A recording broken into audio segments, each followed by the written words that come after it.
guards may have you sent to the tower. Sorry, Mr. Cook, but Miss Bond's leaving on stage and I'm off to fetch her. Good Lord, that's what you heard of that. Now hold on, boy. The ladies' dressing area is this way. Beg your pardon, sir, Miss Bond. She's not there, sir. And where is she, boy? Sorry, sir, gotta run. God, can you believe that chic of a woman? Not if I hadn't seen her with my own eyes. Sitting on Queen Victoria's very own throne. Lucky for her that Mr. Gilbert isn't here tonight. He'd be in a fury. She'd be fine for sure, even if she is his favorite. Evening, Mr. Cook. The show is going splendidly. I did notice Her Majesty keeping time. Now off you go, ladies. Don't want to be late, do we? Evening, Mr. Carr. Yes, good evening. Chorus is doing a splendid job. Sir Arthur would be very proud. Thank you, sir. But where is Miss Bond? Her entrance is moments away. Don't run, boy! Sorry, sir. Oh, evening, Mr. Carr. Is everything all right? Jessie, where have you been? Your entrance. I was just working on my character, Mr. Carte. It must be perfect for Her Majesty, don't you know? This is an auspicious moment, Cook. Her Majesty has not permitted any such entertainment at Windsor Castle since the death of Prince Albert. I only wish Sir Arthur could have been present. I must get back to the hall. The first act will be ending soon, and I must be present in case Her Majesty asks for me.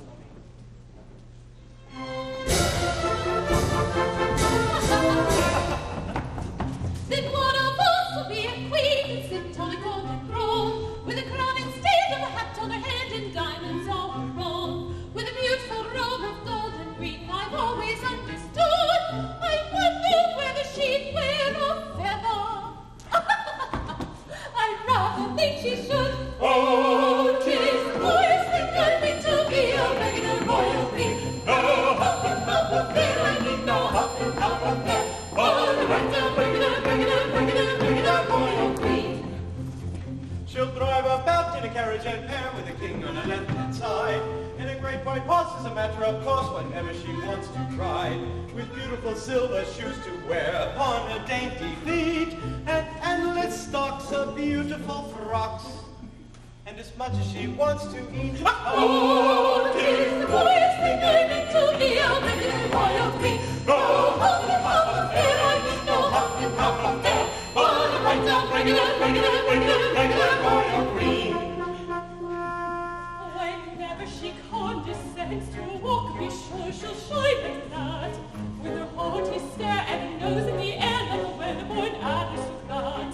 At elegant high society talk, she'll appear away the pair.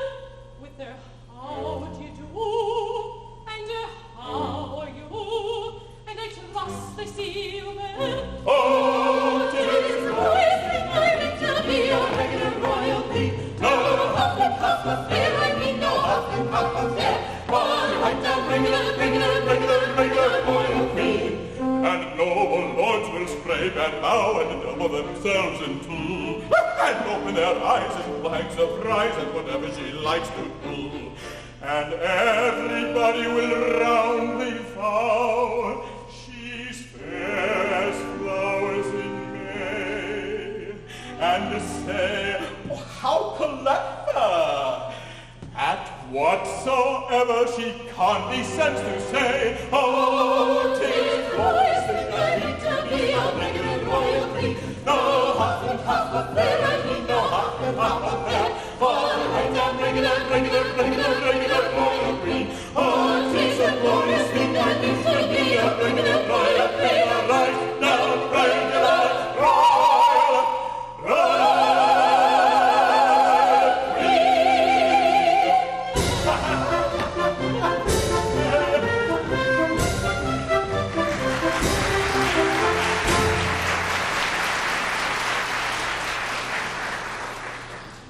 Mr. Carte, we are enjoying the performance immensely.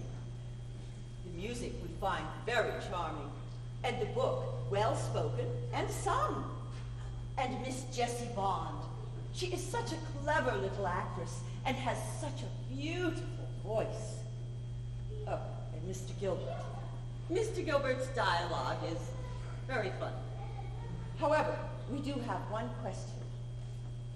Following the libretto very closely, one notices that certain additions have been made by various members of the cast. Could you explain? These, Your Majesty, are what we refer to as gags. Gags? I thought gags were things that were put by authority into people's mouths. These gags, Your Majesty, are things that actors put into their own mouths without authority. Oh, I see. Thank you, Mr. Carte. And please give my congratulations to the entire company. Tell them I will meet them in the drawing room after the performance.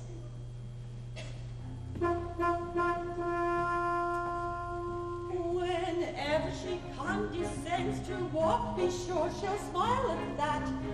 With her haughty stare and her nose in the air like a well-born aristocrat.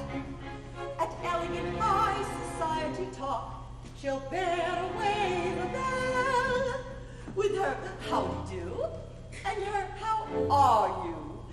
And I trust I see you well. Oh, it is a glorious thing I mean to be a regular royal queen. No half and half affair, I mean no half and half affair.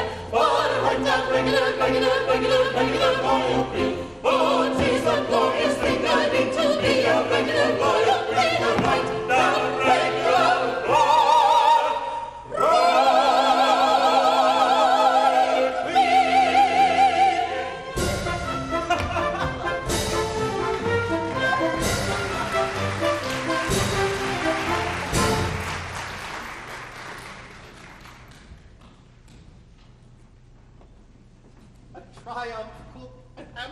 Triumph.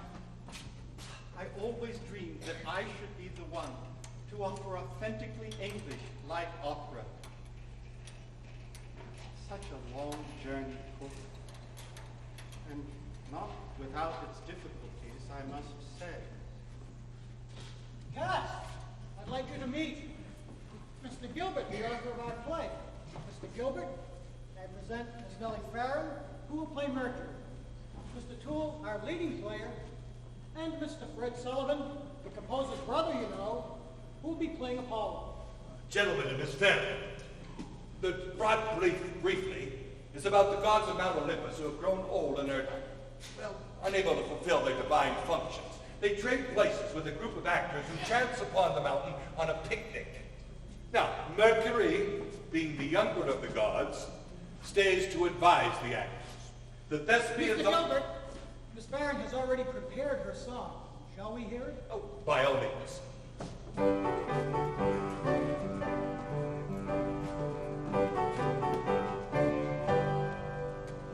Little bit of Arcady, sat my cousin Robin's knee, thought in a face and form and limb, nobody could equal him. He was rich and she was fair,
fair and splendid. Now, Mr. Hollingshead, I must remind you that we must manage this miracle in less than a week. And I am determined that the chorus shall be an integral part of the performance, not just merely pieces of scenery. Stop! Stop, stop, stop, stop, stop! Again!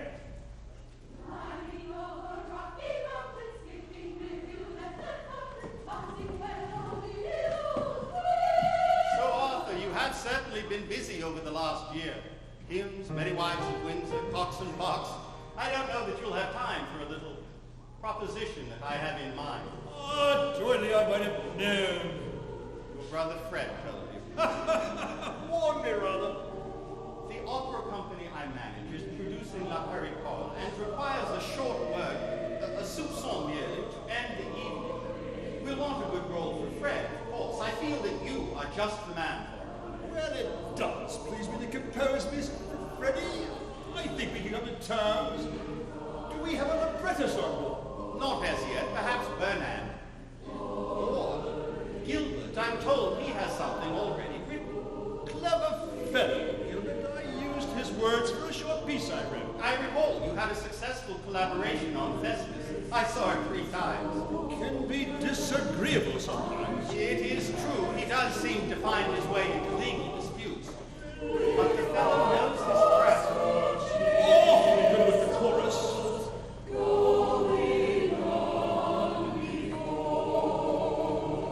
Well, let me know. I'll come round tomorrow. We'll sign the pages. Marching as to war, with our cross of Jesus going on before.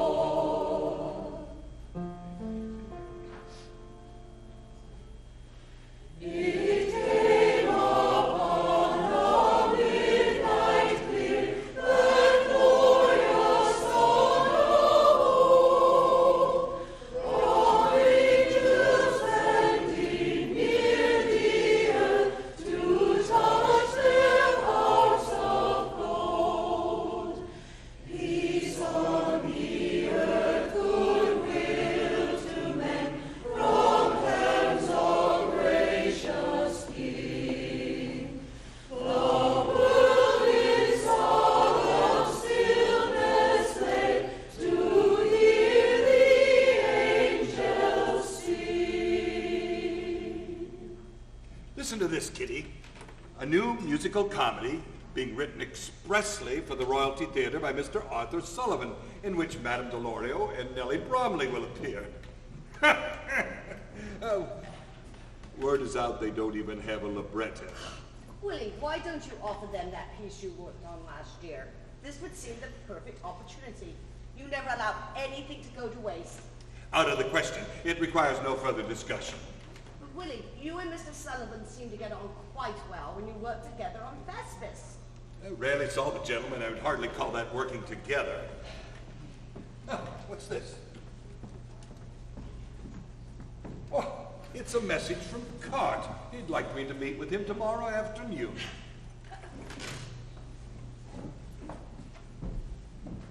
Donny, you were right. The piece was marvelous. Gilbert came to my door covered with stir. He read the libretto aloud with a gradual crescendo of indignation, as if he was dissatisfied with what he had written. When he came to the last word, he closed the manuscript violently, unconscious of the fact that he had achieved his purpose. I was screaming with laughter the whole time.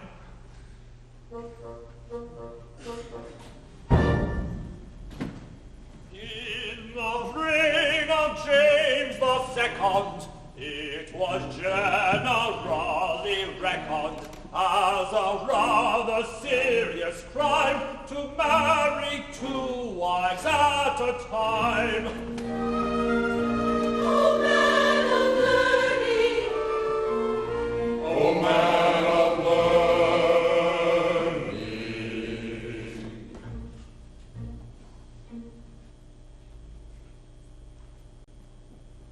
A nice dilemma we have here.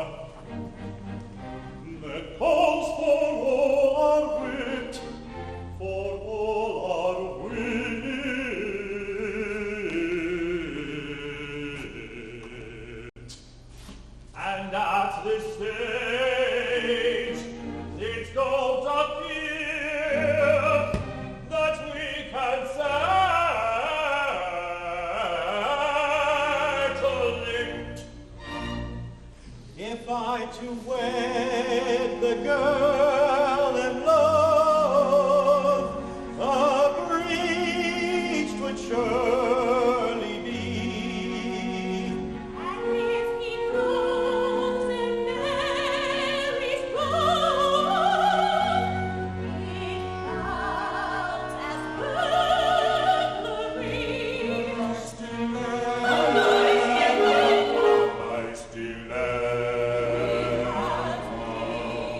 year, at the first night in London, the curtain rose on trial at 10:15, and before 11, the entire audience was on its feet, cheering and laughing.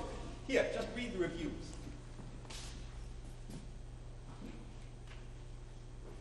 Oh, I like this one very much.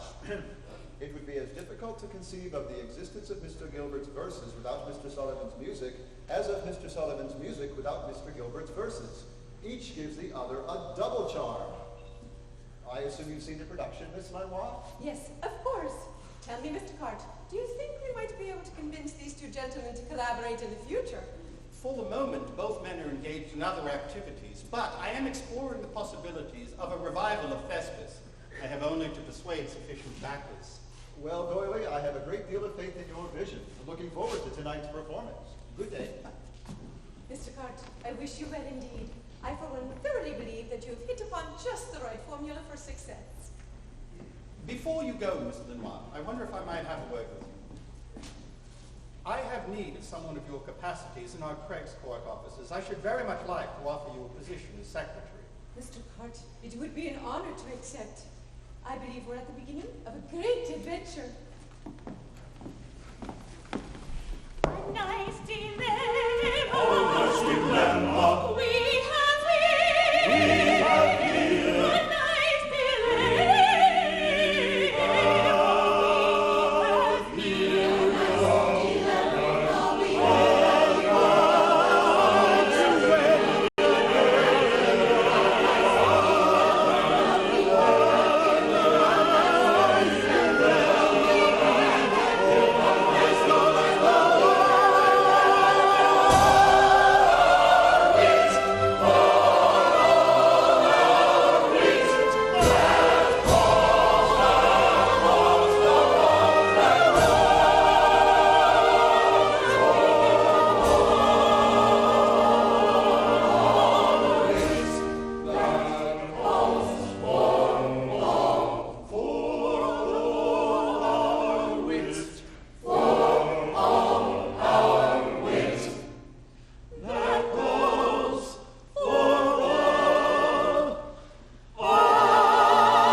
Gilbert! Sullivan, I heard of your brother's illness. I wish him a speedy recovery. Thank you. We're hoping for one as well. I trust your tour of Scotland was a success? Indeed, I hope to go to Paris soon to arrange for a performance of my symphony. I have been in communique with the Opera Comique. They are very interested in producing a new piece. As we agreed, I have firmly stipulated our fee, and I must remind you as a caution, they still owe me for the balance due on the sale of my librettos. What have you heard from Carte? He's having a great deal of difficulty getting funding. It seems that these capitalists tend to dry up when they hear the words cash down. I think we should ask our dear Mrs. Reynolds to offer us another song. Oh, thank you. With your permission, I should like to sing a song called The Lost Chord. It was written by Arthur Sullivan, one of Britain's young, fine composers. The song is in memory of his brother Fred.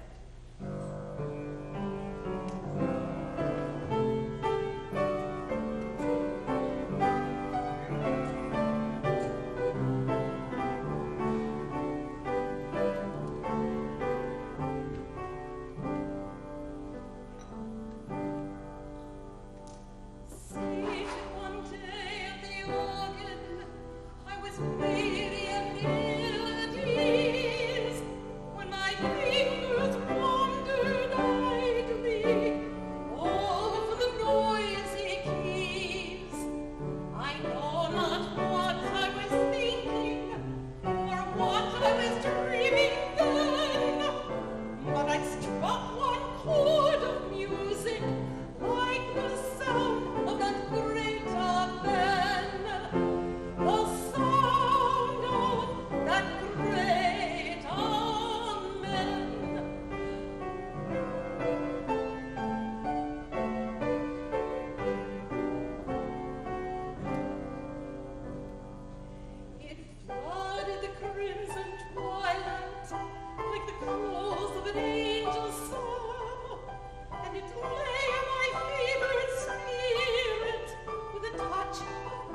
it come.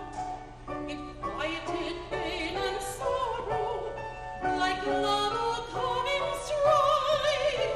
It seemed the harmonious echo of discordant life.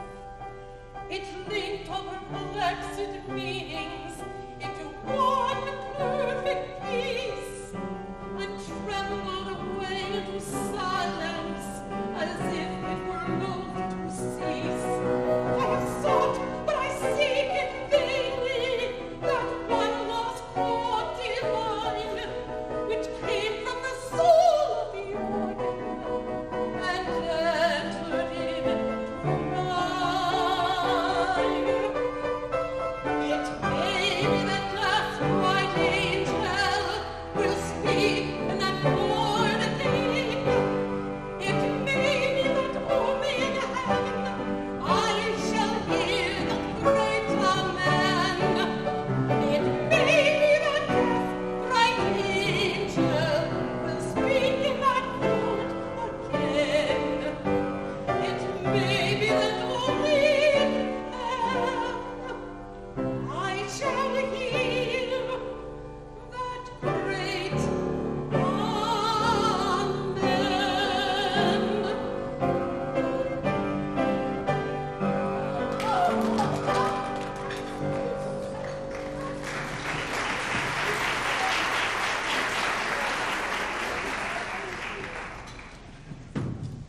Arthur, Gilbert, thank you for coming. You both know my assistant, Miss Lenoir, of course. Helen, Miss Lenoir. Mr. Gilbert, Arthur. Please sit. I have splendid news, gentlemen. I have assembled an able board of directors to form the new Comedy Opera Company. Publishers Chappell and Metzner, Collard Drake, and Edward Hogston Bailey. Isn't that the gentleman known as Watercart Bailey? Yes, he owns a fleet of water carts and has the contract for watering down the dusty streets of London. Most importantly, gentlemen, the directors have accepted your terms for producing a two-act opera, and we have scheduled rehearsals to begin on 29 October. Can you gentlemen be ready by then? Oh, we've already agreed on the outlines of a plot. I am assured that Mrs. Howard Paul and Richard Temple, who are both on my roster, will be available. And Mrs. Paul has recommended a young baritone, Rutland Barrington. I believe that our project is off to a splendid start.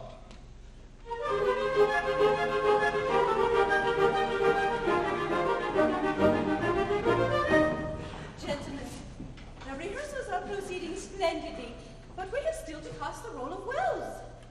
Helen, the other night a young musical performer, George Grossmith, came to my rooms and entertained us well into the night.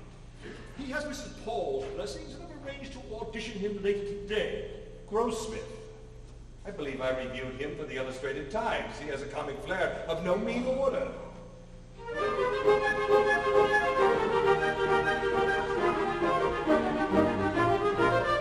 Mr. Gilbert? Mr. Grossmith, would you be so kind as to read this bit from the first act? Of course. Yes, sir. We practice necromancy in all its branches. We've a choice assortment of wishing caps, divining rods, amulets, charms, and counter-charms. I believe this part will suit you admirably and has taken on a far greater importance than I'd originally conceived. No, but Mr. Gilbert, I would think for the title role you'd want a man with a fine voice. That's just what we don't want.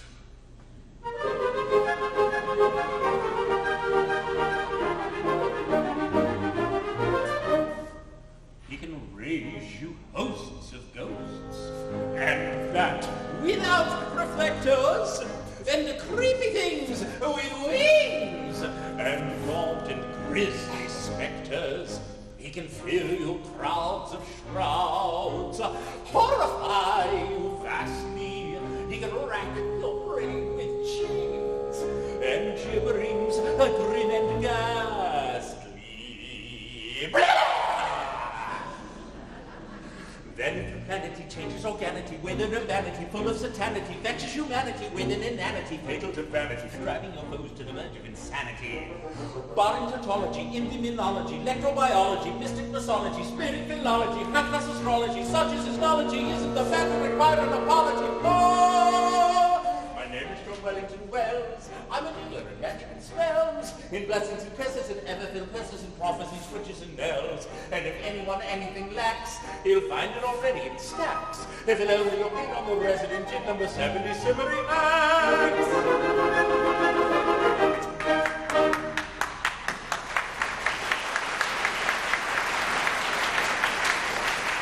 Mrs. Paul, how good to see you. Thank you so much for your kind recommendation.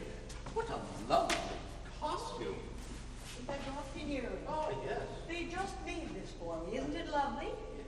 Well, now, shall we reverse the duet? Oh, by all means. Okay.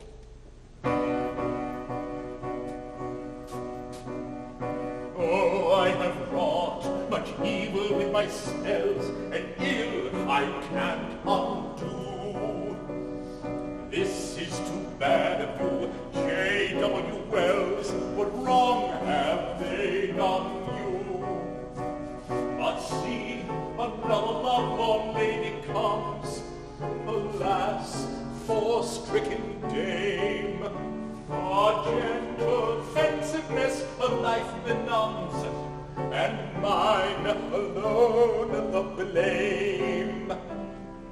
Alas, for me, and well a day, I sigh for love, and well I may, for I am very old and gray.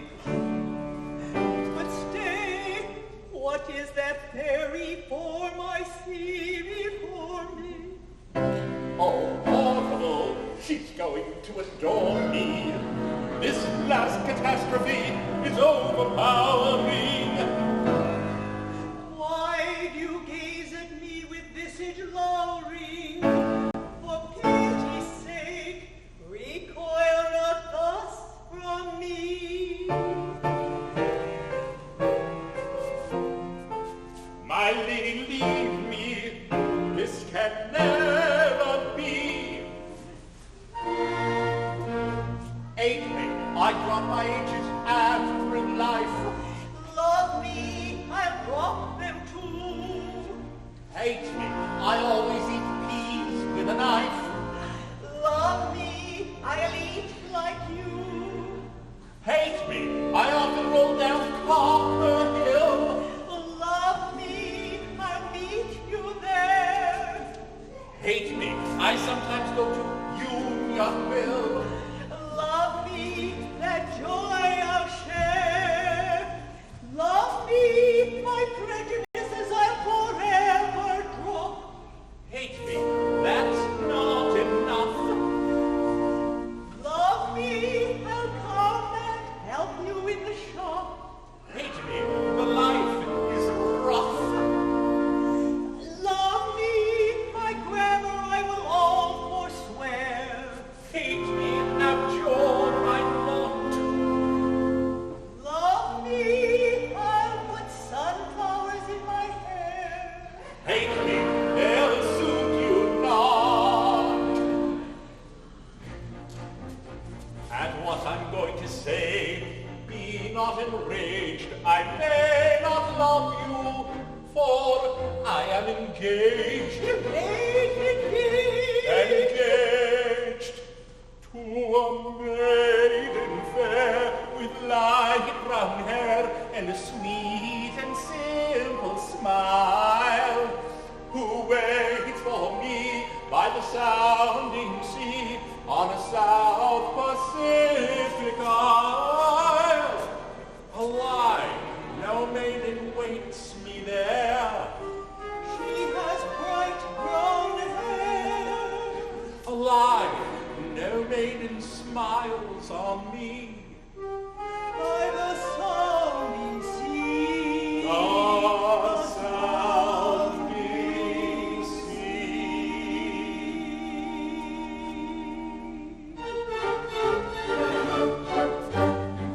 Oh, agony, rage, despair, the maiden is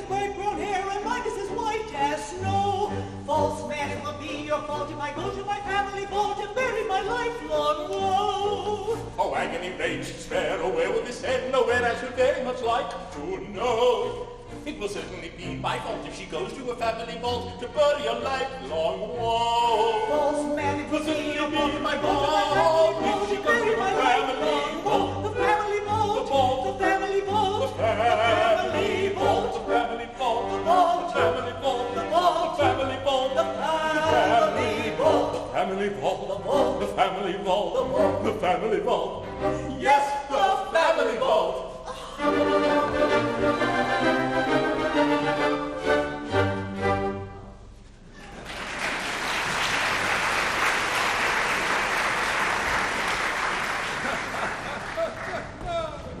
My dear. I received this from Gilbert. Read it.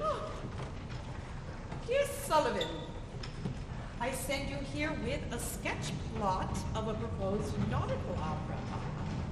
I have no possible doubt whatever that you will be pleased with it. Among other things, there's a song for the First Lord, tracing his career as office boy in a cotton broker's office, clerk, traveler, junior partner, and finally, First Lord of Britain's Navy. Fanny, this is marvelous. Listen to this. The HMS Pinafore is commanded by Captain Corcoran. He suggests Barrington. All the crew is devoted to him, especially the captain's coxswain, Rafe Rackstraw, the tenor, who also secretly loves the captain's daughter.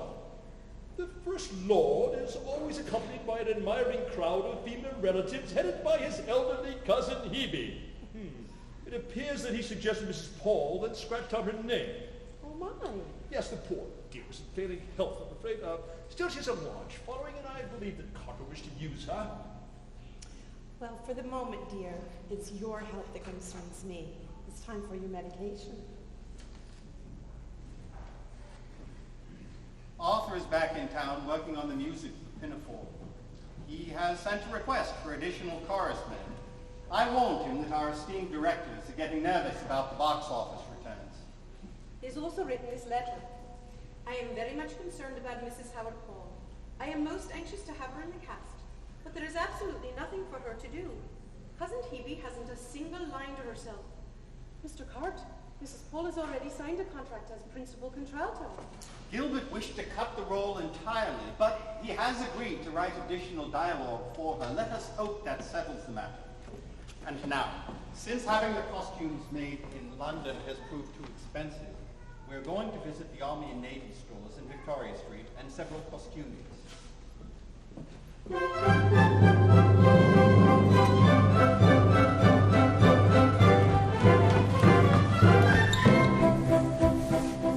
We sail the ocean blue, and saucy ships of beauty. We're sober men and true, and attentive to our duty. When the balls whistle free over the white blue sea, we stand to our guns all day. When at anchor we ride on the Portsmouth tide, we've plenty of time for play. Ahoy, ahoy!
Gentlemen, thank you very much. That'll do for today.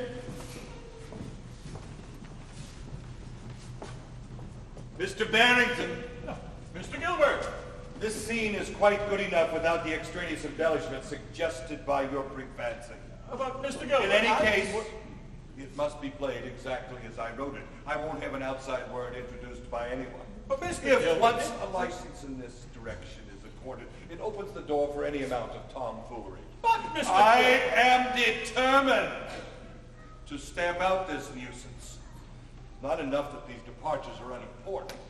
There should be and shall be no departures of any kind whatever. Mr. Gilbert, this will not do. You've given me absolutely nothing to do in the second act. Miss Hall, may I remind you that at your request I added additional dialogue to the first act. Well, for an actress of my experience and repute, who has played Shakespeare's greatest roles, Mrs. Paul, your artistry is bound to enhance any role. Mr. Carte, look at this. Crushed again, over and over. I shall be made to look a fool. Gentlemen, I was afraid something like this would happen. At my request, a young contralto of considerable accomplishment has taken the train from Liverpool to be here today. May I introduce Miss Jessie Bond.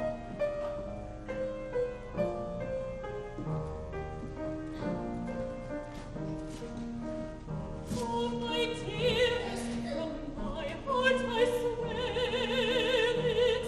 I love you more than I can say. But this life I can no longer bear it, and I can see no other way.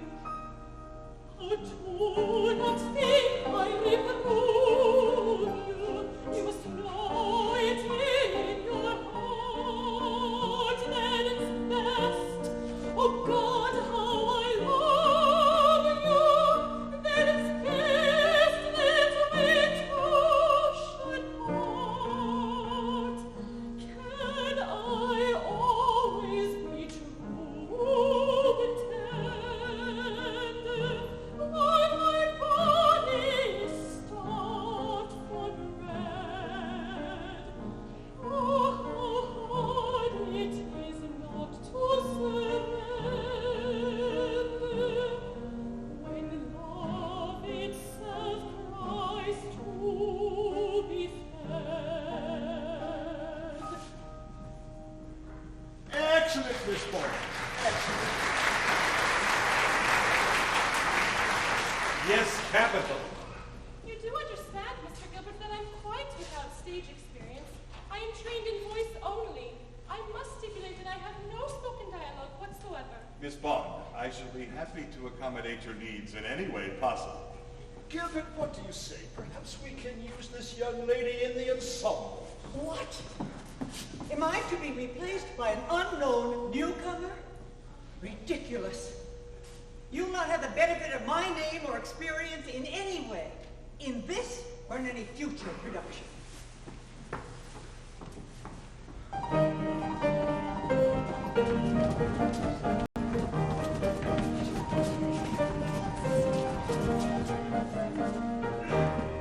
Let's hear pitches of sailor's pride, who casts a thought of rank aside, and gives a poem and fortune too, for the honest love of a sailor true. Tra la la la la la la la la la la la la la la la.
Gentlemen, the receipts for last week have exceeded expectations.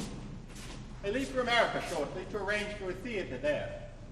Meanwhile, the children's pinafore is going splendidly. Reviews are excellent. Charles Dobson calls the show very pretty. Very pretty? Very pretty, I like that. Though he was grieved, he says, to hear little girls sing the word dammy. Dammy? Carte, why have you brought us out here in such dreadful weather? My friends, I want to share my vision of the future. Where these buildings now stand, I propose to build a new theater. A theater devoted exclusively to the presentation of English light opera. Ideal location, but what about your partners? My partners? They were ready to abandon ship when the warm weather cut into our audiences last summer. Now the profits are up, they want total control and a larger share. I have a new proposition. The theater is being shut down during December for repairs. I propose the three of us form our own company and resume performances of Pinafore without the directors of the comedy opera. A splendid idea. Absolutely. We should set our eyes on a new opera right away. I have a thought for a new one right now. Oh, there's time enough for that. Meanwhile, I must leave for the stage to arrange for a theater in which to perform Pinafore in the door.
Bad news, Helen. Doyley's former associates are planning to open their own version of Pinafore. I do wish he would hurry back from New York. At least we have Arthur's letter stating only he may give rights to his music. Our rivals have already raided our touring company to form a cast and have somehow gathered enough orchestral parts for a small band. One matter, though, my spies assure me that they have no scenery.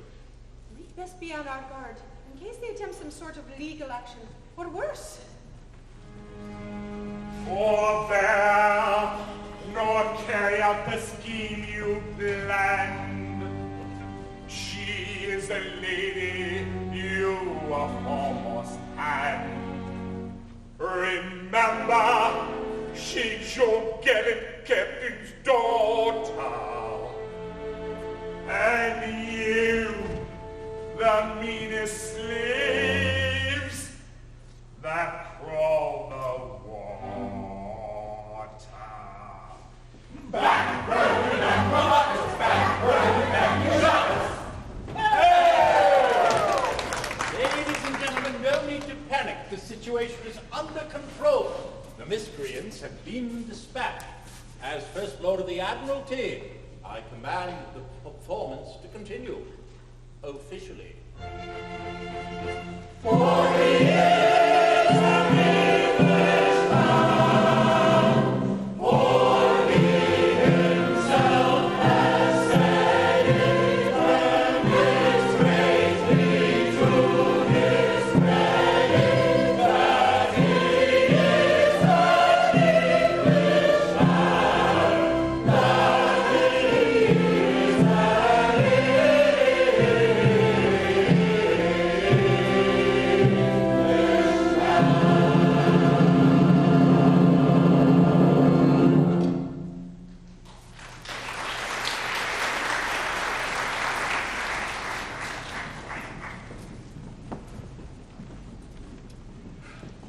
gentlemen, the news from America is not encouraging.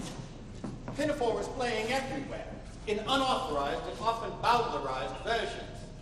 This American, Augustin Dale, is advertising a pirated version of my play Charity. I propose we go to America and stay long enough to establish copyright. If these Americans are going to produce my plays, I don't want them to steal it. It's not that I need the money. It ruins my digestion. Gilbert, if we depart from America at the end of October, I can finish composing the second act of our new piece. Have you settled a title yet? Yes. The Pirates of Penzance.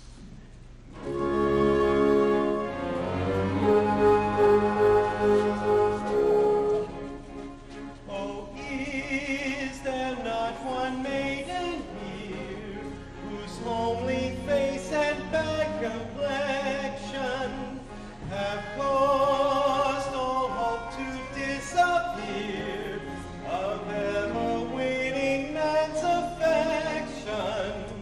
Through such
music of the pirates has few bright, brisk airs or flowing melodies.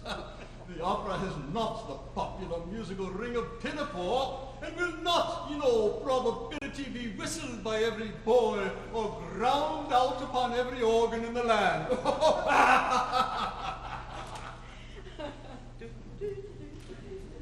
Dear Mother, a success unparalleled in New York. At last, I really think I shall get a little money out of America. I ought to, for they have made a good deal out of me.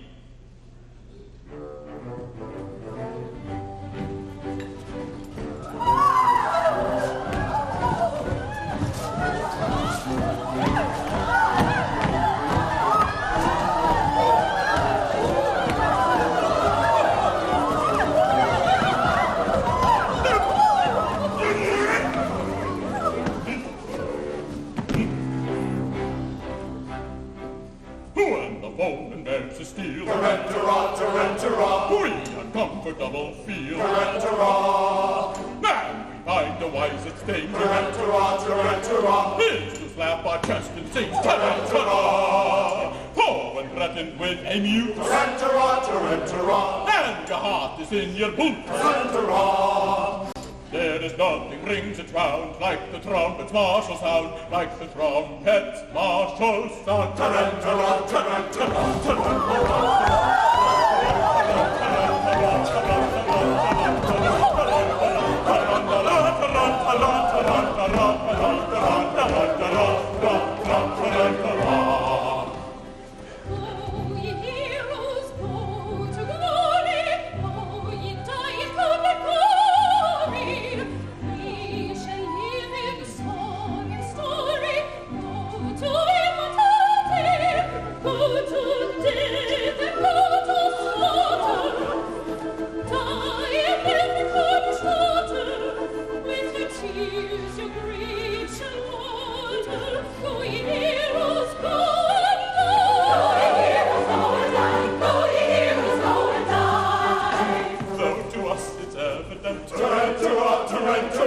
These attentions are well meant. Tarantara. Such expressions don't appear. Tarantara, tarantara. Calculated meant to cheer. Tarantara. Who are going to meet their fate in a highly nervous state. Tarantara, tarantara, tarantara. Still to us it's evident these attentions are well meant. Tarantara, tarantara, tarantara.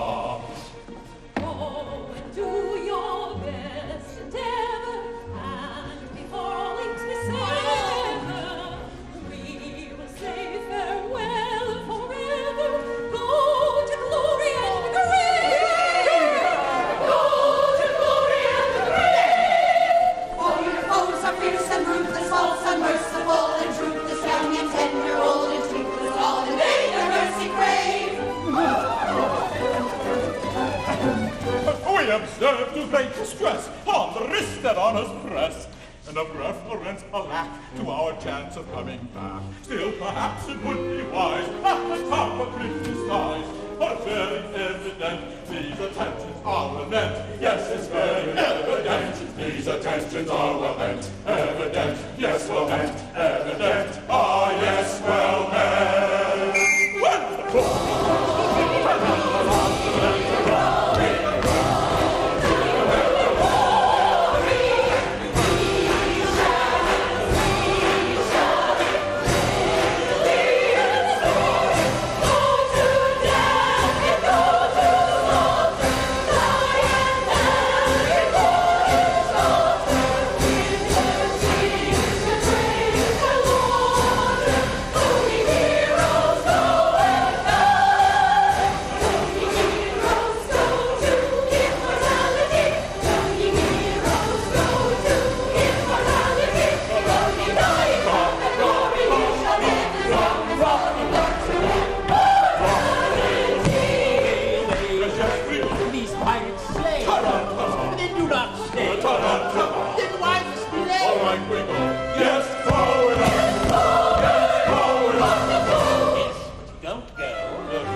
Don't go!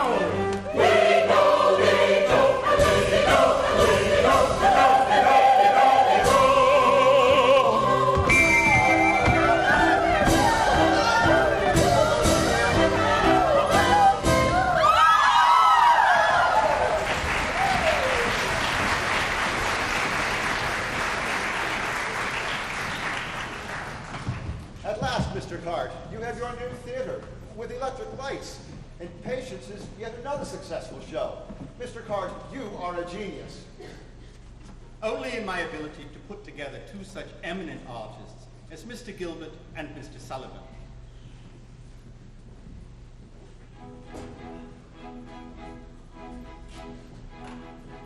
Long years ago, 14 maybe, when but a tiny baby born, another baby played with me, my elder by a year or more.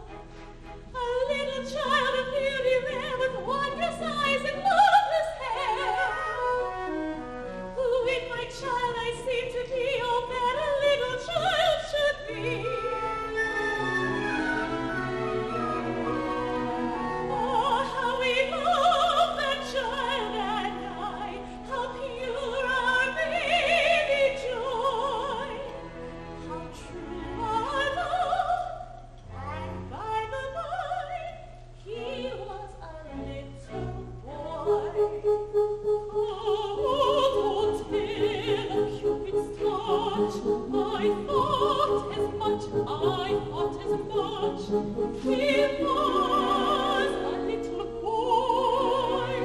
They don't misconstrue what I say. Remember, pray, he was a little boy. Don't yet spite all your pains.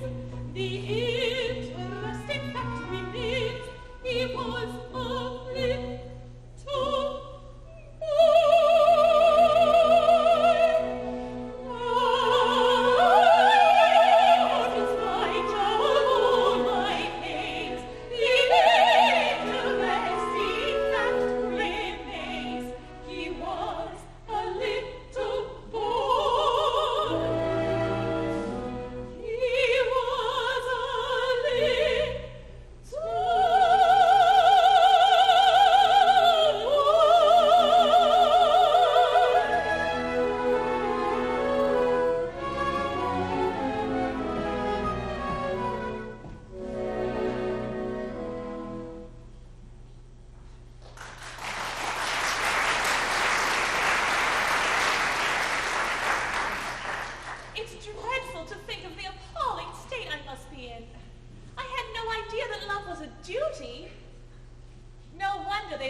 As yet I do not know you, and so I must decline.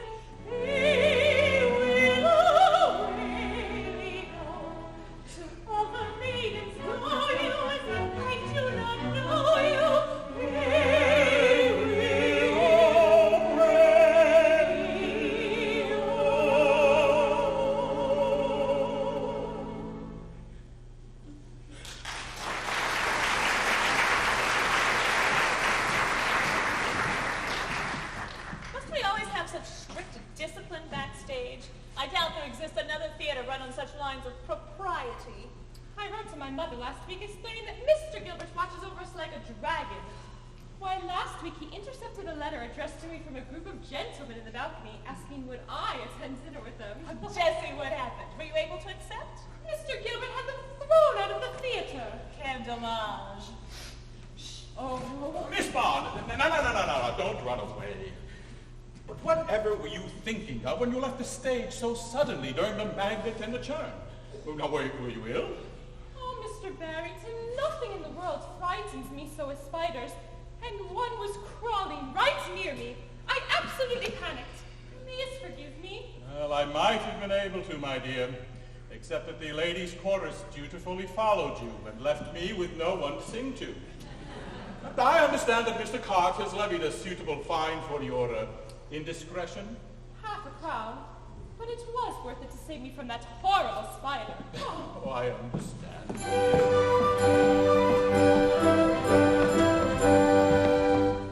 If we're weak enough to tarry ere we marry, you and I, of the feeling I inspire, you may tire by and by. For years with glowing hopes press their offers, that is why I am sure we should not tarry ere we marry, you and I. If we're weak enough to tarry ere we marry, with the right attractive lady toiling by, if by chance we should be parted, broken-hearted I should die.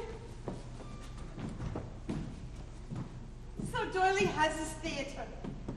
What a magnificent testament, particularly to your talents, my dear. Ah, Fanny, I'm afraid I cannot take much consolation in it. You know, I dined with the Prince of Wales last evening, and he urged me again to write a real opera. Her Majesty and England expected of me. And you shall, Arthur. It's your destiny. Now, Doyley has promised to produce it for you, has he not? Yes, my love, but the funds are not available.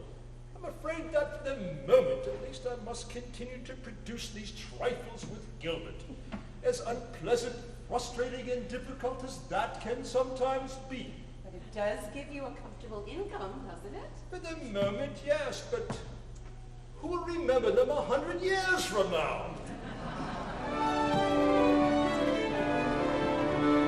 If we're weak enough to tarry ere we marry, you and I, of the feeling I inspire, to be taught by and by, of the feeling I inspire, you may tire by and by. If we're weak enough to tarry ere we marry, you and I, of the feeling I inspire, you may tire by and by.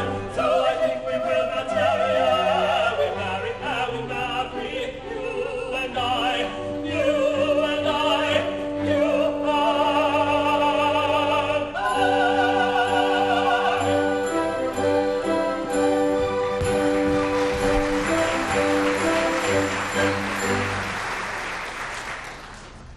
Here it is. Gilbert starts primarily with the object of bringing truth and friendship into contempt. I have much pleasure in bidding adieu to Mr. Gilbert's unwholesome feeling and calling the attention of my readers to an interesting exhibition of pictures of Venice, now on view in the rooms of the Fine Arts Society. Have I tickets for that event? Oh, yes, sir. Oh, Miss Bond, the line is retribution like a poised hawk, not retribution like a hoised pork. Yes, Miss Bond, that's another half a crown, please. Good Lord, if this keeps up, I shall certainly die a pauper. Well, Mademoiselle Bond, you don't mean that you've been fined before? Heavens, yes.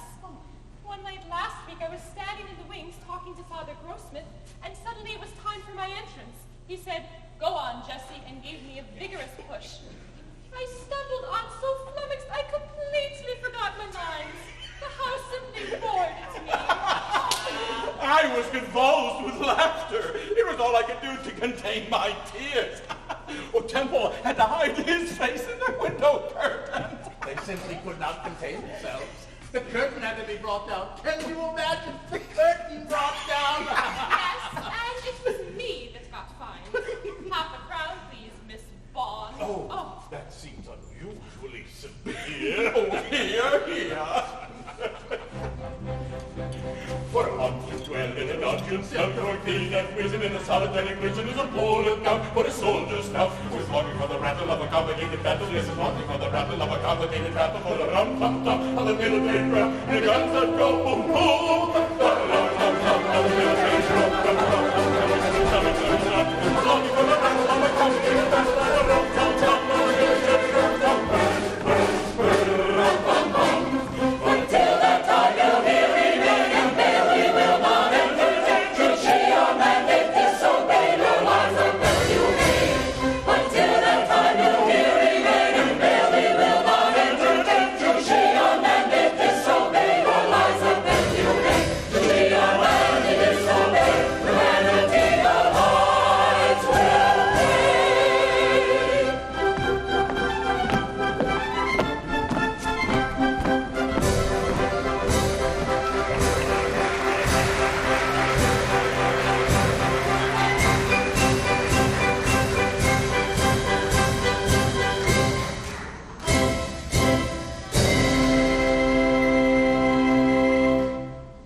It was a desperately dull performance. There was not 3.5 jokes worth remembering throughout 3.5 hours of misery. The tumble of the princess and her rescue from drowning was so ludicrously mismanaged as to evoke hisses and laughter. Hisses and laughter, do you hear that? Yes, sir.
Simply been too hot in London as of late.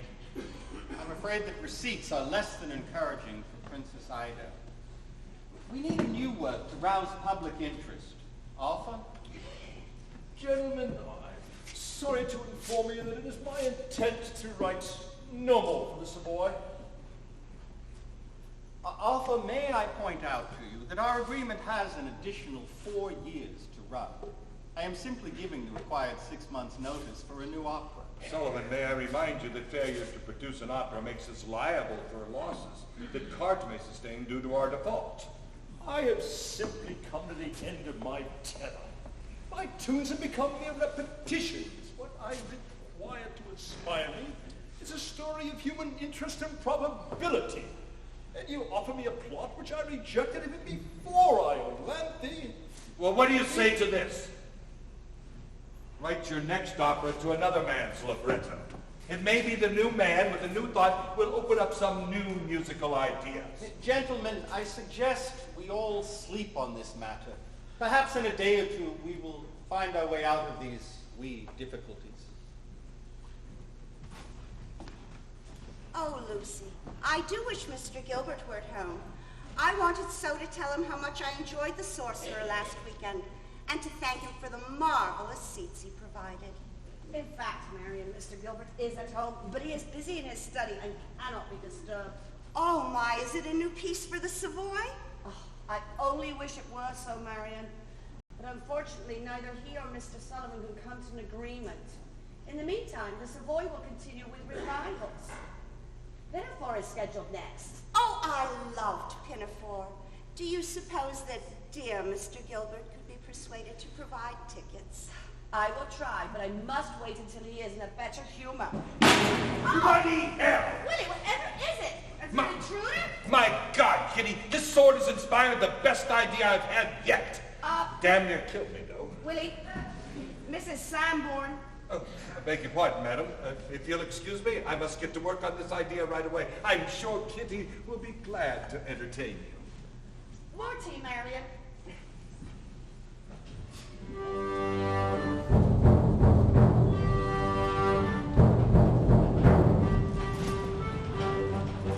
Hurry along here, lad. Must get these to rehearsal. Came straight from the Japanese exhibition they did. Careful, lad. Sorry, sir. Look lively. Yes, sir.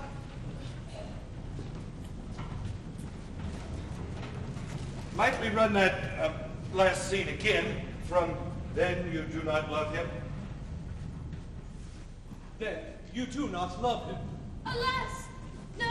Rapture! Mr. Lely, might it be possible to curb the intensity of your rapture? Take it again, please. Then you do not love him. Alas, no. Oh, rapture! Oh, yes, Mr. Lely, definitely rapture, but modified rapture, please. Take it again.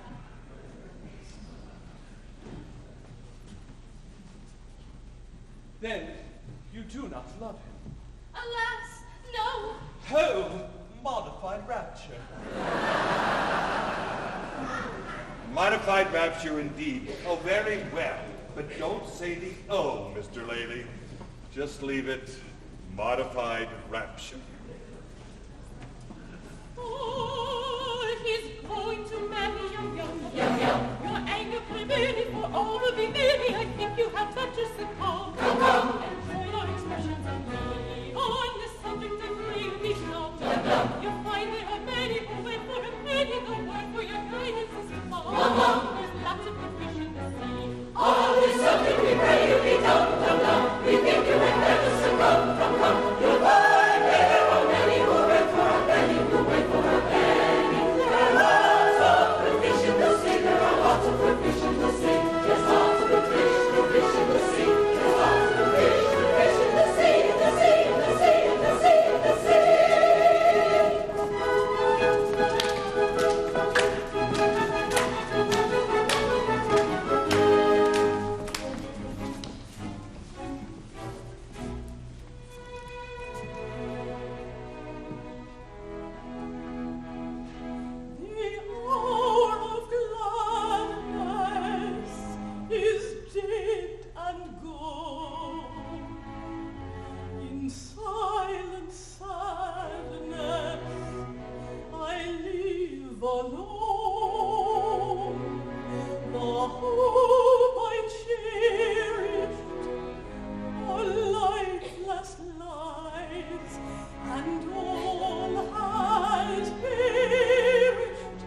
All has perished.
the only son. As boy, your king of Barrow, he is the son.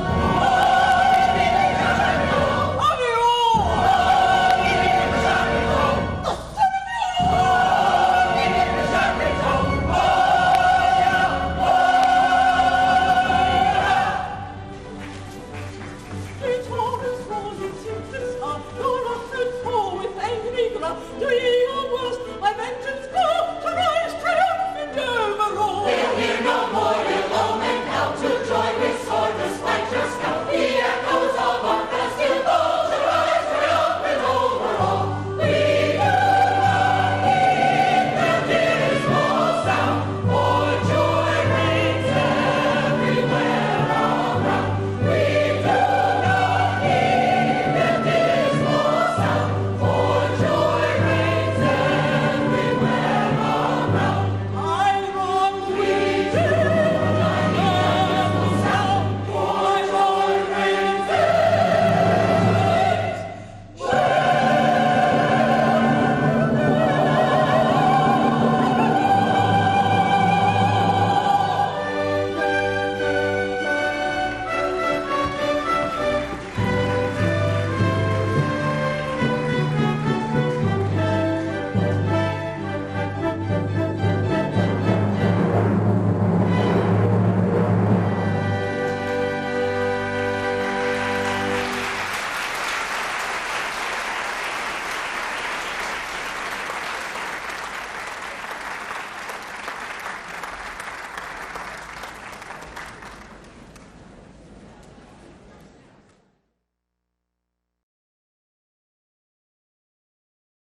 Set sail for America this morning. The Savoy is packed every night. The Children's Mikado is a success, and our touring company is playing to full houses everywhere. This cable came from Miss Lenoir in Boston, Mr. Carte.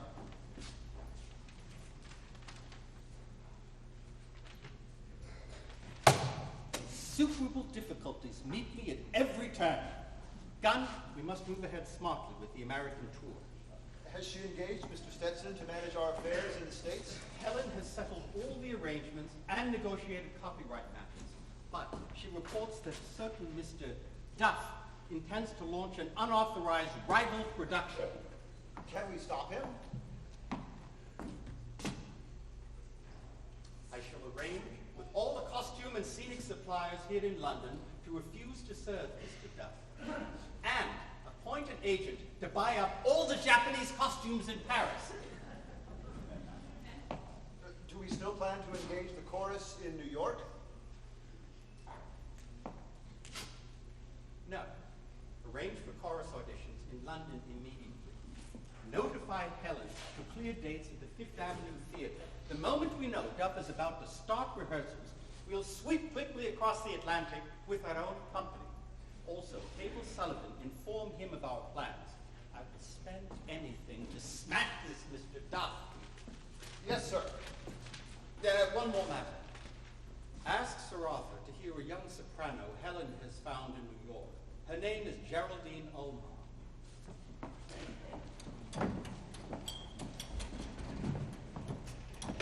If I may, Sir Arthur, I would like to begin with a song from Princess Ida. If you want to do the second verse, please.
Carte.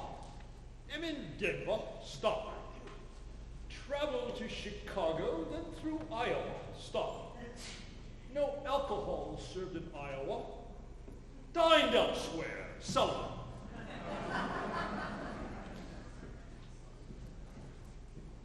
More sugar for your tea, Marion. Mr. Gilbert should be home presently and will be quite interested to hear your story. The Mikado is clearly the most successful of his endeavors to date. Oh, I so wanted to see it. And especially the costumes that dear Mr. Gilbert told me about. Oh, there's Mr. Gilbert now. Hey, look who has come to visit, our dear neighbor, Mrs. Sanborn. She has been to see the Mikado. I trust you found the experience wasn't too discouraging? Oh, Mr. Gilbert, the operetta was superb. But when I went to the Savoy, it was very full. And I was forced to sit on 3 steps in the dress circle. Well, perhaps, Mrs. Sanborn, we can arrange for a statue commemorating your devotion be erected in the lobby of the Savoy. Oh, Mr. Gilbert, you're always so amusing.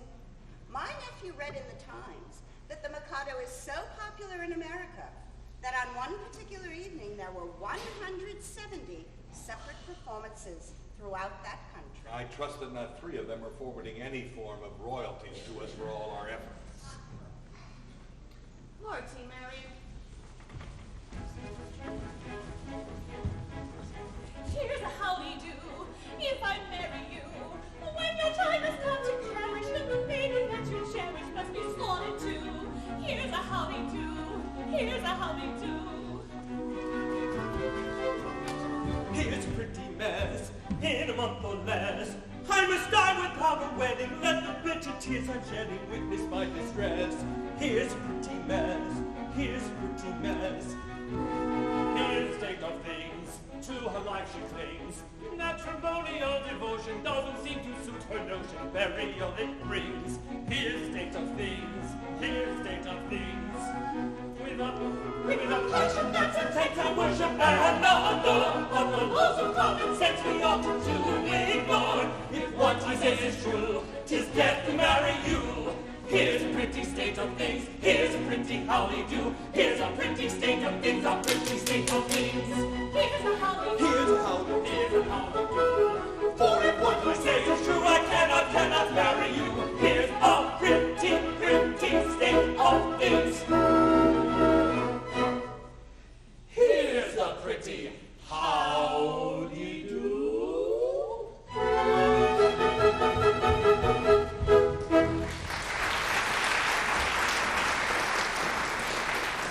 So that settles it then. Our contractual agreement has been renewed. How is work progressing on our next offering? Well, I must say the music is coming along splendidly, even though it does involve another of your topsy-turvy plots, Gilbert. Clearly, Sullivan, if you had had any objections, you should have expressed them before we reached this point. There is no denying, Arthur. The public loves this sort of plot. I hate to create any problems. However, I feel the part of Mad Margaret is far too big for our little Jessie. Well, I must say that I concur. Gentlemen, I wrote this part specifically for Miss Bond. Nevertheless, I have arranged for her to give us a private audition before we make our final decision.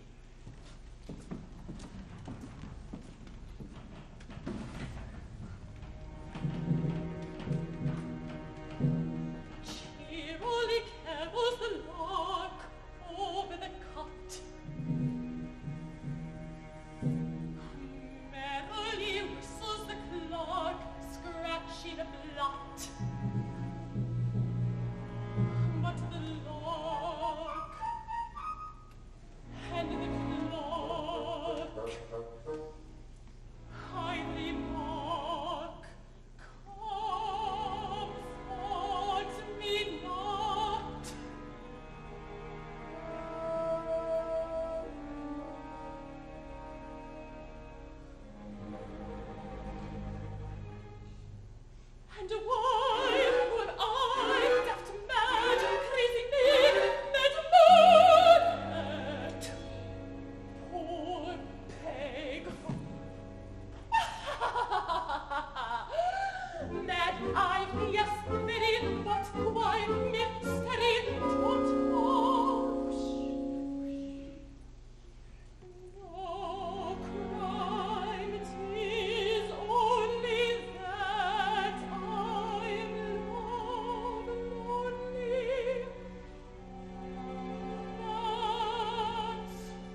Bond. We are all sure you will have a wonderful success. My dear Jessie, are you all right? How did the audition go? Oh, Mr. Temple, it was an awful ordeal. I could see the three white faces looming out of the darkness. Perhaps it added realism to my simulated madness. Indeed, I was nearly mad with fear. At any rate, I came through triumphantly. They were all three delighted. Oh, excellent.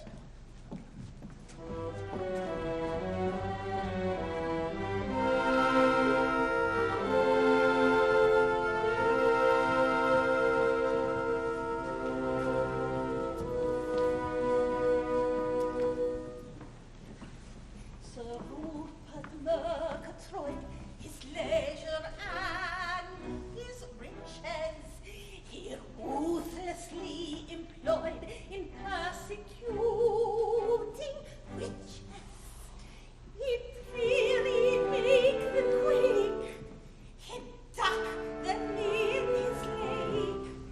With sticks and stones, he'd break their bones and burn them at the stake. This sport he much enjoyed, did Rupert Murgatroyd.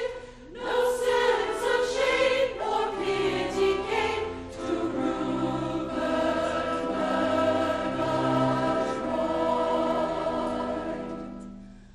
Once on a village green, a palsied hag he roasted, and what took place, Irene shook his composure, boasted, for as the torturing ceased on it twinkling, mid fire and flame, the writhing dame yelled forth this curse on him.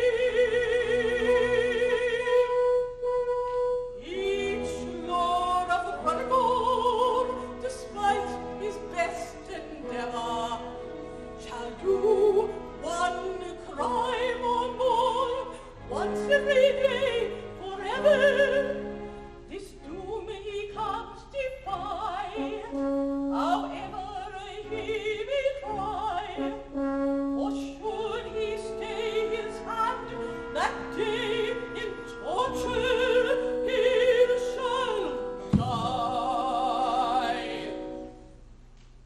The prophecy came true, each heir who held the title had every day to do some crime of import vital, until with guilt or pride, I'll sin no more, he cried.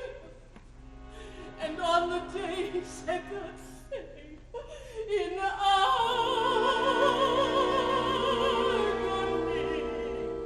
he died.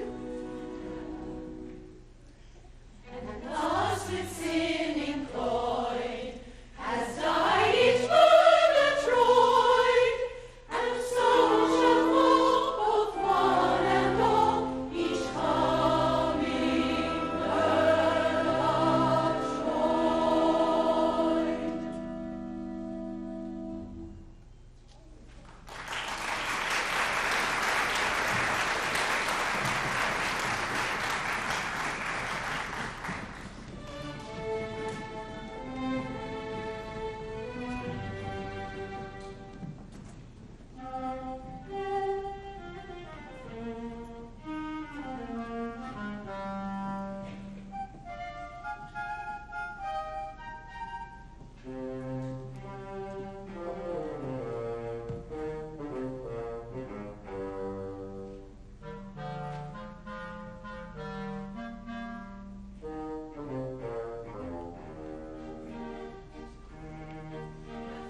once was a very abandoned person. Making the most of evil chances. Nobody could conceive a worsen. Even in all the old romances. I blush for my wild extravagances. but be so kind to bear in mind. We were the victims of circumstances.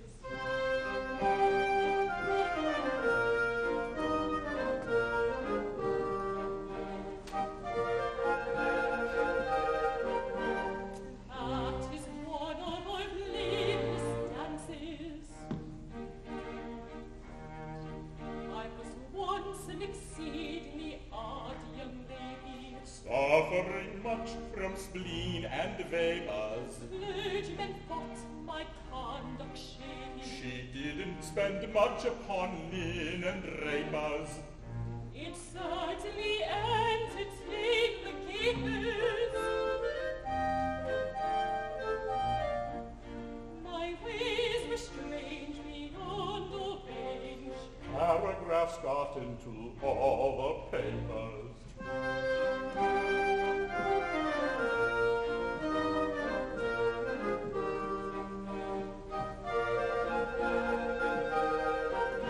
We only caught respectable capers.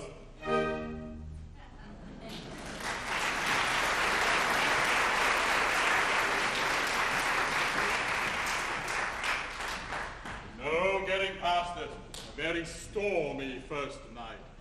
Did you hear the malcontents in the gallery shouting, "Take it away! Give us the Mikado!" Courage, Rutland. Time will prove the quality of our work.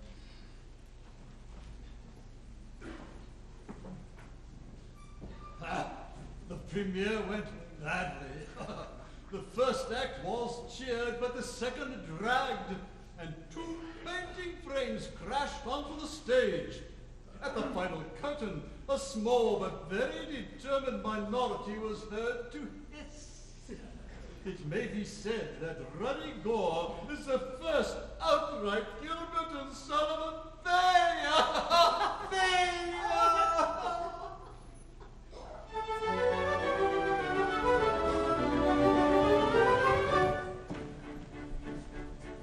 My eyes are fully open to this awful situation. I should go at once to Roderick and make a manifestation. I should tell him I've recovered my forgotten moral senses and I don't get up and take any consequences. I do not wish to perish by the sword and by the dagger, but I'm all to me indulge a little cordial swagger, and were it to a compliment my vanity would flatter, but I've got sight tomorrow, so it really doesn't matter. So it really doesn't matter. So it really doesn't matter. So it really doesn't matter. So it really doesn't matter. So it really doesn't matter. So it really doesn't matter. So it really doesn't matter. If I were not a little mad and generally silly, I should give you my advice upon the subject willy-nilly. I should show you in a moment how to grapple with the question, and you'd really be astonished at the force of my suggestion. On the subject, I shall write you a most valuable letter full of excellent suggestions when I feel a little better. But at present, I'm afraid I am as mad as any hatter, so I convince you myself, and my opinion doesn't matter. Her opinion doesn't matter. Her opinion doesn't matter. Her opinion doesn't matter. Her opinion doesn't matter. My opinion doesn't matter. Her opinion doesn't matter. Her opinion doesn't matter. If I had been so lucky as to have a steady brother who could talk to me as we are talking now to one another, who could give me good advice when he discovered I was erring, which is just the very favor which I knew I am conferring, my existence would have made a rather interesting ill, and I might have lended a very decent individual. This particularly rapid, unintelligible matter isn't generally heard, and if it is, it doesn't matter. If it is, it doesn't matter. If it is, it doesn't matter. If it is, it doesn't matter. If it is, it doesn't matter. This particularly rapid, unintelligible pattern isn't generally heard, and if it is, it doesn't matter. This particularly rapid, unintelligible pattern isn't generally heard, and if it is, it doesn't matter.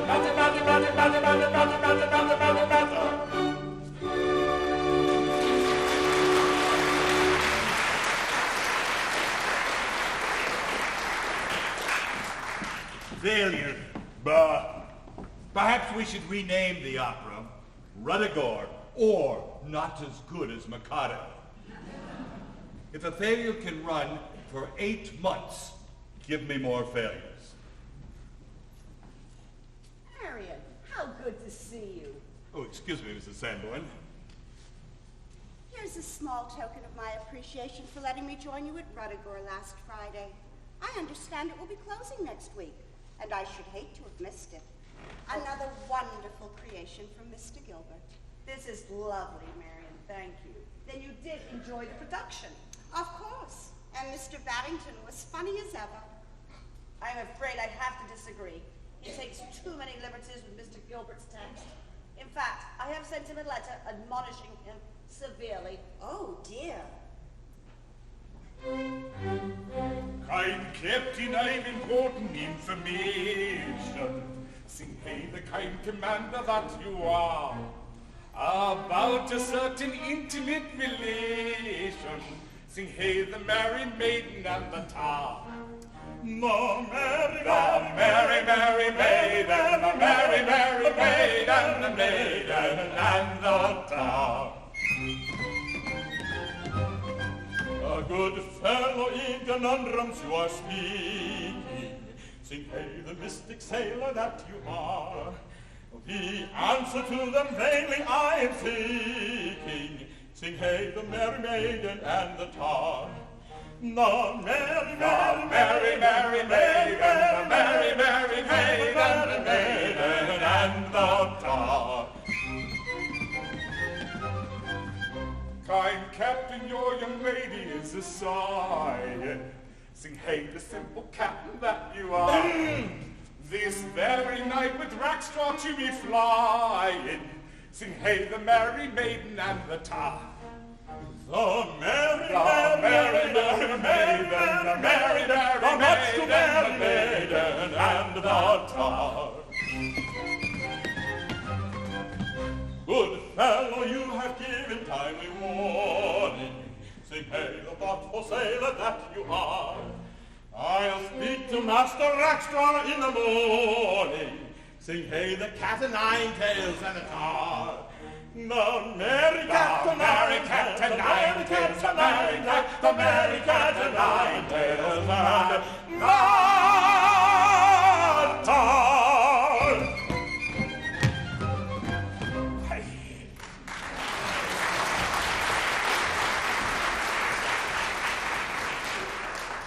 So Gilbert tells me he's begun a new piece. Have you seen it? In part, yes. Confounded, Tony. It's yet another one of his dreadful topsy-turvy plots. Gilbert has created a lozenge which I will not swallow. Have you told him? I haven't the stomach for it, I'm afraid. I told him I would read it when I was in Monte Carlo. What did he say? He offered to show me his infallible systems for the gaming tables. Arthur, it's time we looked to the future. I want to build a new theatre for more serious projects, and especially your opera. You're right. It is time to make a fresh start. Then write to Gilbert at once, putting forth your views with that incisive clearness which is always at your command.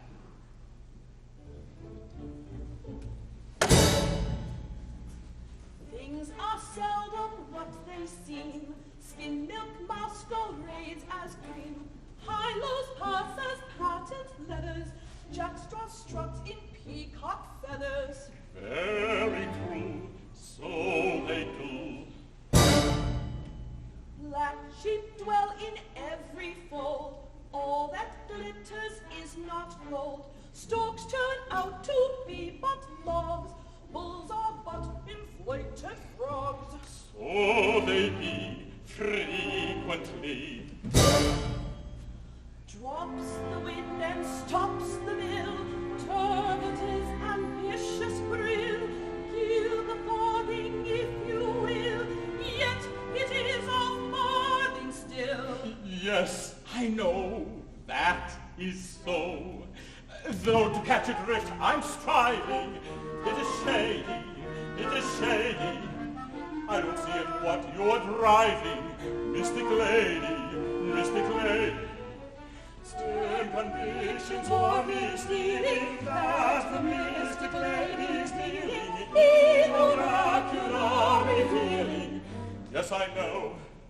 That is so.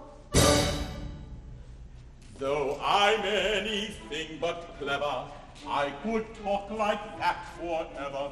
Once a cat was killed by care, only brave deserve the fair. Very true, so they do. Wink is often good as nod, spoils a child who spares the rod. Thirsty lambs run foxy dangers, dogs are found in many mangers. Frequently, I agree. Paul hat, the chestnut snatches, worn-out garments show new patches, only count the chick that hatches, men are grown-up catchy-catchies. Yes, I know, that is so. Though to catch my drift be striving, I'll dissemble. When he gets at what I'm driving, let him tremble, let him tremble. For mystic tone you borrow, I shall learn the truth with sorrow. Here today and gone tomorrow. Yes, I know. That is so. For mystic tone you borrow, I'll dissemble. I shall learn Let him tremble, with sorrow. let him tremble. Here today and gone tomorrow. Yes, I know. That is so.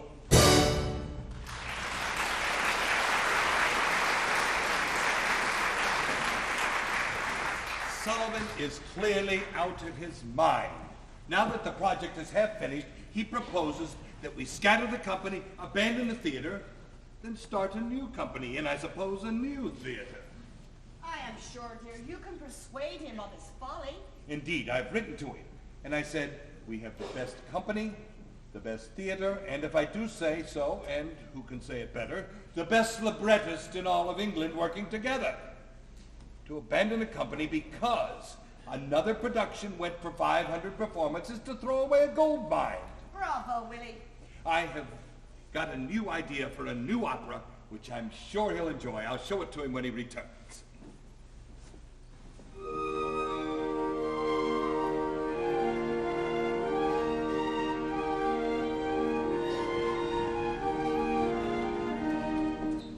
I have a song to sing, oh. Sing me your song, oh.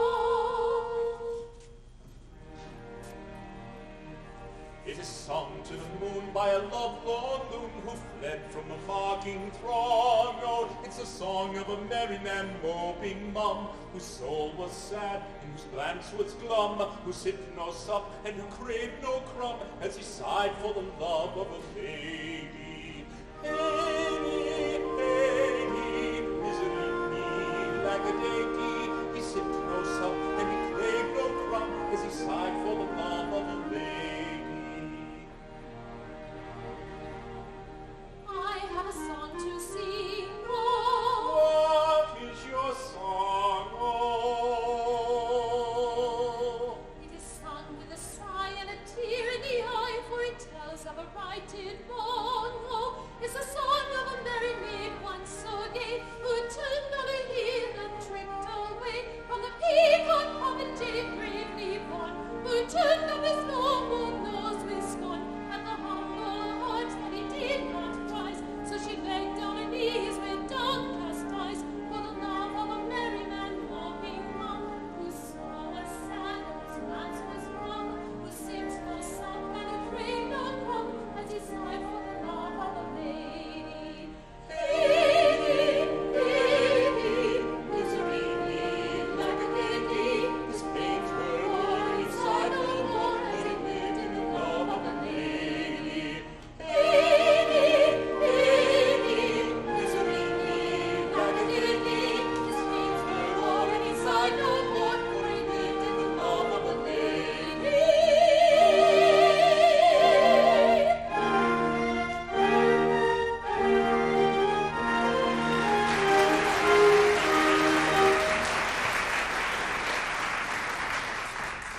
I'm immensely pleased with this story, Gilbert.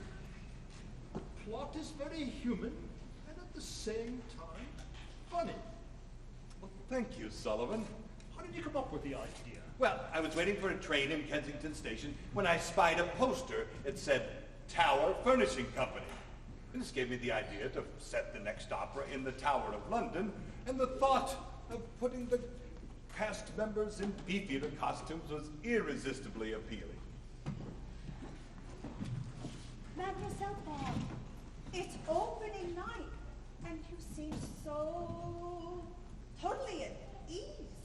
This role is delightfully easy and natural. I remember when Mr. Gilbert first handed it to me, he said, "Here you are, just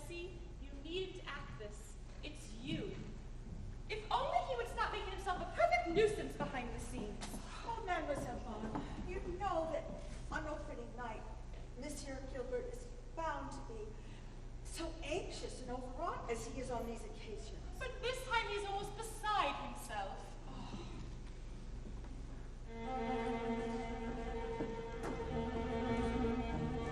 When maiden love she moves apart, and arm of solitary, although she keenly feels the spot, she cannot tell what every word we can say.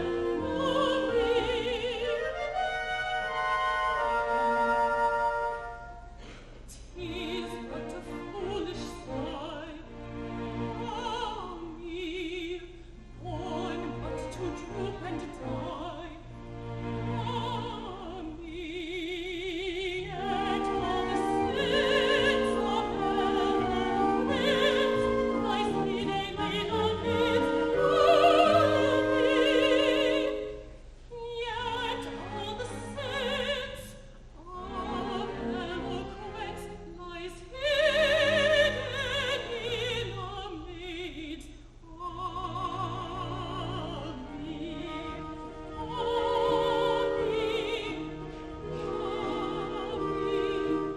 Yet all the sense of eloquence lies hidden in a mist.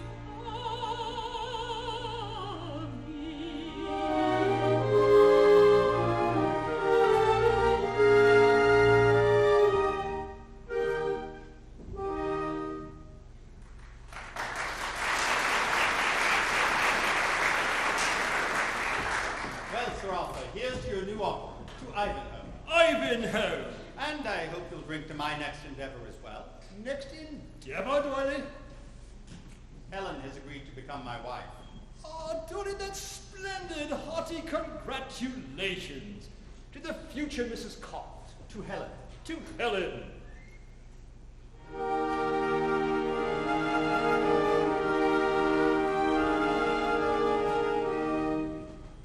"'Tis done, I am a bride. Oh, little ring that there is in my circlet, oh, the gladness that lovers hope for, and that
experimento, you want empty article with a story, bring glory. All this fair facts I deny, I declare to, you to swear to, I to swear to, I declare to, I to swear to, I declare to, I declare to, you declare to, I declare to.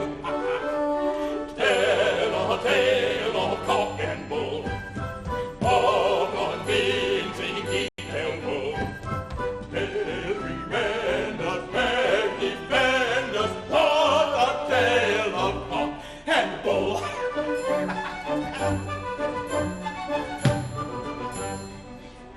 In return for your part, I am making, undertaking to instruct me in the art, an amazing, wonder-raising of a jester, jesting free, proud position, high ambition, and a lively would-I-be, wag-a-wagging, never flagging, wag-a-wagging, never flagging, wag-a-wagging, never flagging, wag-a-wagging, never flagging, wag-a-wagging. Tale of cock and bull, of common beings in detailful. Every man does defend us, what a tale of cock and bull. What a tale of cock, what a tale of bull, what a tale of cock, what a tale of bull, what a tale of cock and bull, cock and bull, cock and bull. Every man does, what a tale of cock and bull.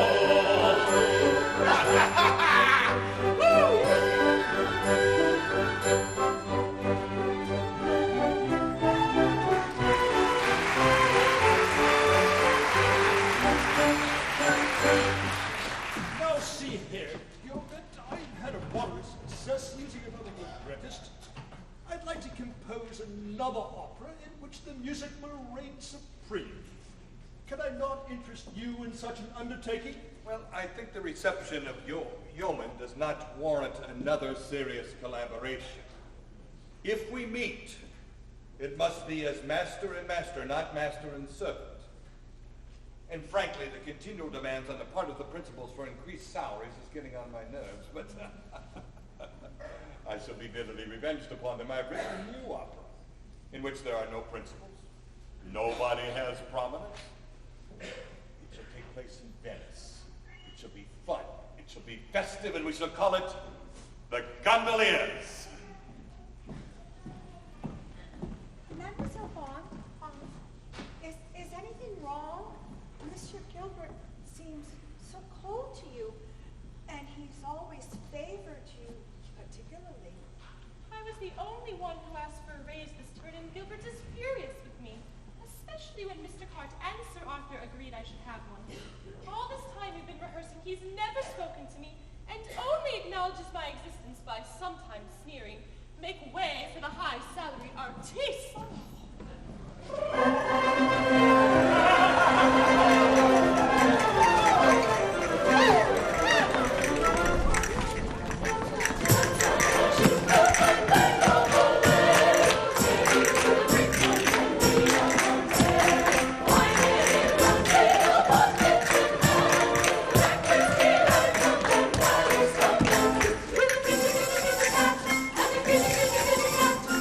Kitty, kitty, cat, kitty,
could be made of so small a part.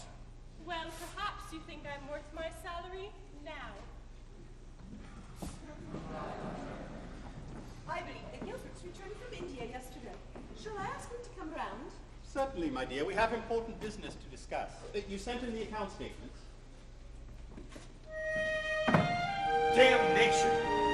I returned from the wilds of India, only to be attacked, broadsided, and robbed. Willie, whatever is the matter?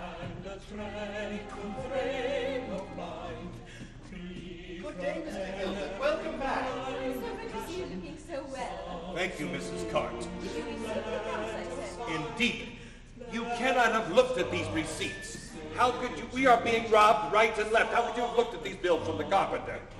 Let me assure you, Mr. Gilbert, that every farthing has been accounted. And the carpets. Now, according to our agreement, Sullivan and I are responsible for any expenses incidental to performance. I hardly see how carpet in the lobby and on the stairs can be accounted as such. I am very sorry to have to disagree. As tenants, you are indeed liable for the upholstery in front.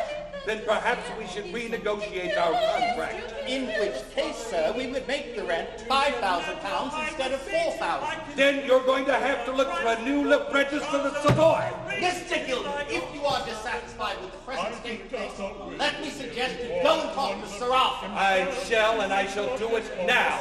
Good day, Mrs. Carte. Well, she's so silly still, she answers pretty well. Willie, where have you been? I have been so worried. Carte is determined to kick out the ladder by which he has risen. I must see Sullivan at once.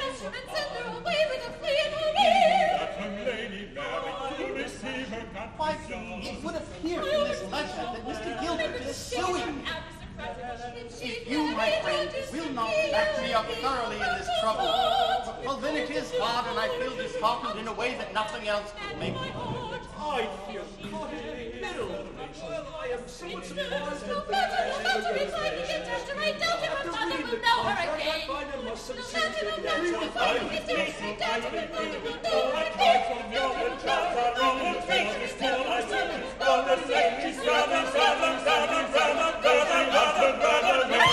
Gilbert will not be pleased. Quiet, calm, deliberate. Willie, you have been in here for hours. Our guests have left. Are you well? I have finally written to Sullivan. May I know what you have written? My dear Sullivan, the time for putting an end to our collaboration has at last arrived.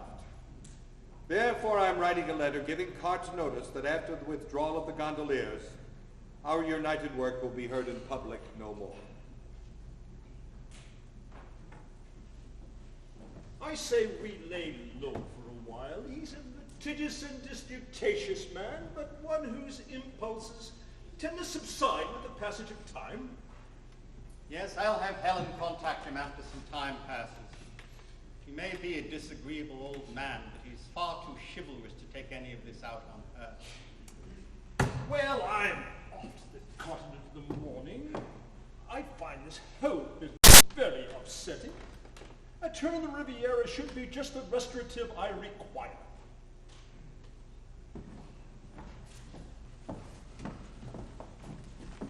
My dear Mrs. Carte. So good to see you again, Mr. Gilbert. I bring you 2 items of note. For one, Mr. Carte and I have found some major accounting errors that are favorable to you and Mr. Sullivan. Well, that is good news indeed. But I must inform you that Sir Arthur was taken seriously ill in Monte Carlo last month. My dear Mr. Gilbert, how much longer will you have the opportunity to collaborate with Mr. Sullivan? Life's too short to continue arguing over theatre renovations.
life of married bliss. Oh, Jessie, you little fool. Haven't I given in to all your salary demands? Haven't I written these parts especially for you? Where else are you going to find something like that? I have often heard you say that you don't like old women. I shall soon be old. Will you provide for me? Will Carte? Will Arthur? No, of course you won't. Well, I'm going to marry a man who will.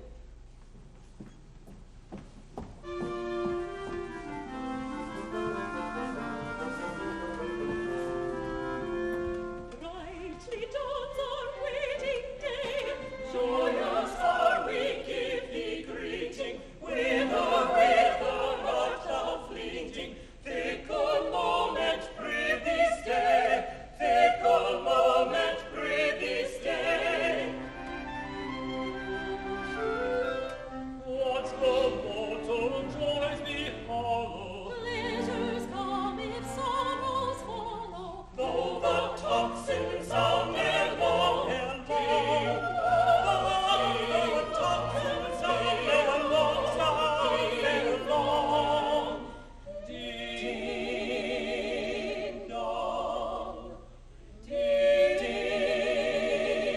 dong. Yet until the shadows fall over one and over all, sing a merry madrigal, sing a merry madrigal, sing a merry madrigal. Fa la la la la la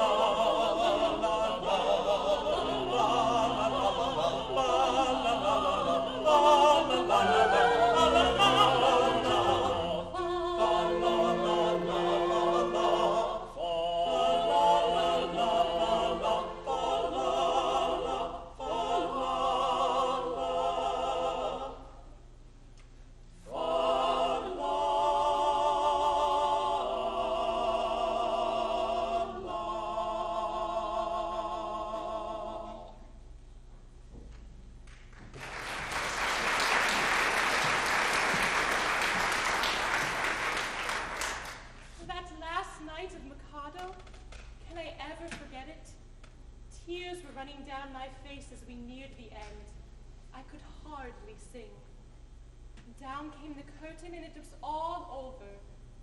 Years of hard work, years of fun and frolic and jolly companionship, years of living in an atmosphere of tuneful nonsense, with the glare of the footlights in my eyes and the thunder of applause in my ears. How terribly I should miss it all.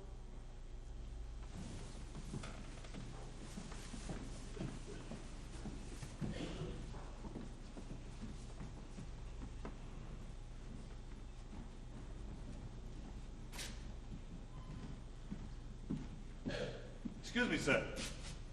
Pardon this intrusion, but haven't we met before? Bailey's the name, sir. Water Cart Bailey. I'm your former business partner, Mr. Gilbert.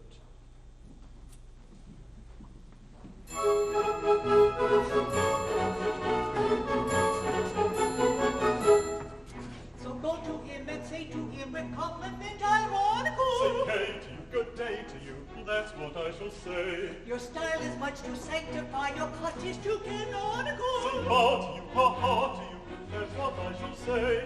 I was the beau ideal of the morbid young aesthetical. To doubt my inspiration was regarded as heretical, until you cut me up with your placidity vertical. Say boo to you, poo poo to you, and that's what I shall say. Say boo to you, poo poo to you, and that's what I shall say. Sing hey to you, good day to you, sing good day to you, ha ha to you, sing boo to you, poo poo to you, and that's what you should say. Sing hey to you, good day to you, sing boo to you, ha ha to you, sing boo to you, and that's what you should say. Boo, boo, and that's what you should say. Boo, and that's what I shall say.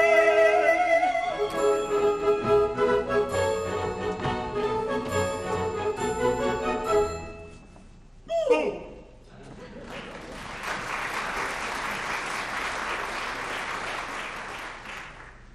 Oh, Willie, I did not hear you come in.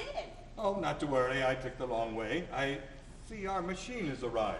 Yes, but what is it? Is it like the telephone? Well, no, not exactly. Let me demonstrate. Now, Kitty, sit back and listen to what wonders Mr. Edison has conceived.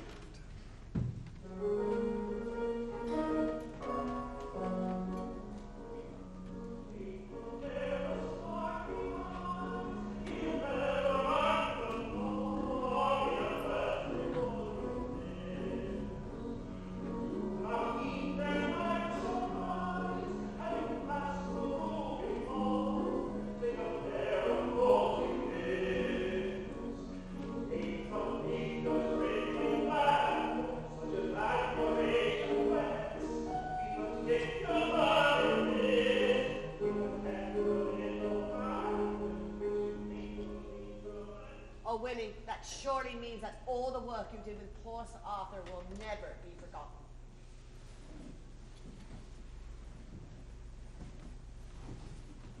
Gentlemen, on behalf of Mr. Gilbert and the entire company, I want to say how pleased we have been with the reception here in New York.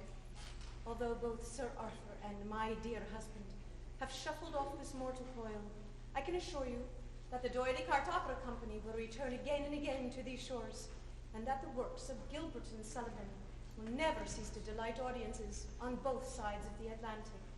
Thank you. What started out as two church choirs informally joined together to raise money for church music, in 1946 was transformed into the Simsbury Light Opera Company. In the beginning, no one in the cast had any experience on stage. They were so nervous that the director actually kept spirituous liquor backstage to give to the persons who needed a little bit of liquid courage.